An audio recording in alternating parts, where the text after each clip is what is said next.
ito ay rated SPG, striktong patnubay at gabay ng magulang ang kailangan.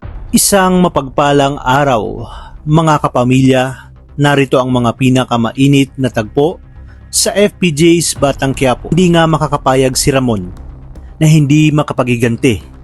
Kaya naman, agad siyang sumugod sa Quiapo at nagkaharap sila ni Rigor at agad silang nagkabarilan habang pinoprotektahan ni Rigor itong si David.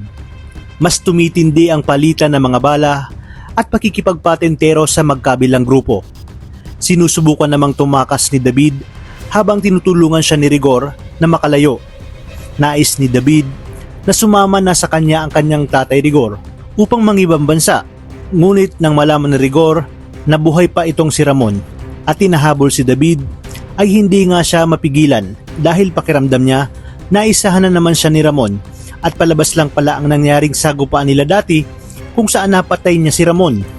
Matapos ito ay hindi na umaayong kay David ang swerte dahil kahit sugal ay sunod-sunod na ang kanyang pagkatalo. Dahil dito ay tinanong nga siya ni Conchita kung meron pa ba siyang perang natitira at dahil sa sobrang inis ay sinabi niya na may titulo siya ng lupa na nagkakahalaga ng 700 million at handa niya itong isangla para mabawi ang kanyang mga talo.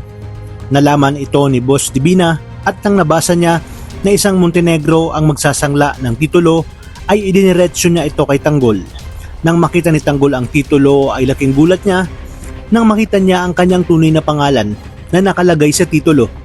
Tinanong niya kung kanino ito galing, kaya naman agad na itinuro ni Boss Divina si David na kitang-kita sa CCTV.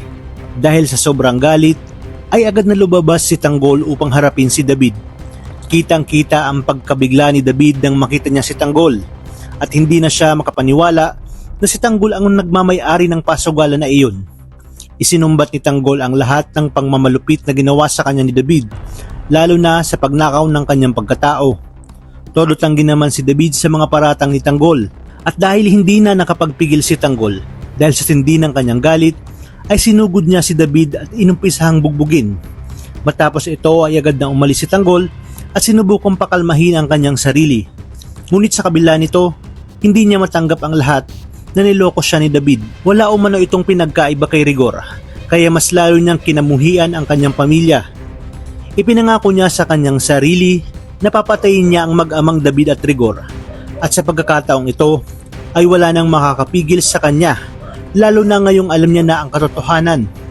Dito na papasok ang mga bagong karakter sa bagong mundong tatahakin ni Tanggol.